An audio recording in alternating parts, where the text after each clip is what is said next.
सादर श्रद्धांजलि, सादर पितृपक्ष भी है और मोक्ष का पक्ष है। इस छत्तीसगढ़ के रथ स्वर्गीय रामचंद्र जी देश में, स्वर्गीय दाऊ महासिंह जी चंद्राकर, स्वर्गीय खुमान लाल जी साव, स्वर्गीय लक्ष्मण मस्तुरिया,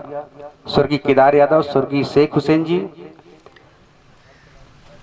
स्वर्गीय बेहतर राम साहू जी, स्वर्गीय सुरुजबाई खांडे, स्वर्गीय पंचराम जी मिर्झा, स्वर्गीय दुखियाबाई जी मरकाम, स्वर्गीय जवाहर बघेल जी,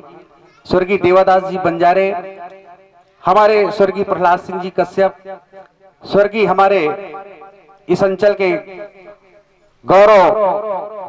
हमारे जवाहर बघेल जी, सुरुजबाई खांडे जी, स्वर्गीय संतोष शुक्ला जी, स्वर्गीय हमारे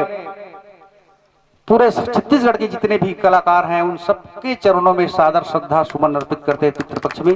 कि उस प्रभु परमात्मा उस पावन पुण्य पवित्र आत्मा को माँ वीणा पाणी गीत संगीत सुर ताल से सराबोर रखे, उनकी आत्मा को शांति प्रदान करें। क्योंकि हमारे छत्तीसगढ़ की गीत संगीत को सोनहा बिहान, चंदैनी गोंदा नवा बिहान के माध्यम से, भूया के भगवान के माध्यम से आज छत्तीसगढ़ में हम जितने भी गा बजा रहे हैं उस माँ की गोद में खेल रहे हैं। आज उन्हीं लोगों की कृपा दृष्टि से हमारे लोकगीत विश्व के मानचित्र पर स्थापित है, हमारे लिए गर्व की बात है।